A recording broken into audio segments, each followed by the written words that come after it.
Hi there, my name is Lawrence, and in today's video I'm going to show you how to install a font in Windows 10. Installing your preferred fonts allows you to customize the appearance of text on your computer. You can choose fonts that match your personal style or enhance the aesthetics of your documents. To get started, I'm going to open up Google Chrome and go to dafont.com, which is a font website where you can browse and download fonts to use on your computer. For testing purposes, I'm going to click on the download button next to this font. Now that the font is downloaded to my downloads folder on my computer, I'm going to head to my downloads folder to find it. You'll notice that the font has been downloaded as a zip file. Double-click on the zip file to open it up. Now double-click on the font file.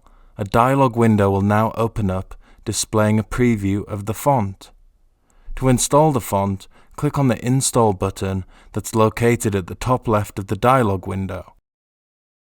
The font will now install and will be available to use. If we open up Microsoft Paint and add some text, you'll see that we can now use the newly installed font. And it's as easy as that. Downloading and installing new fonts in Windows 10 is a simple task to perform. If you like this video, please give it a thumbs up, and if you'd like to see more videos like this, then please subscribe.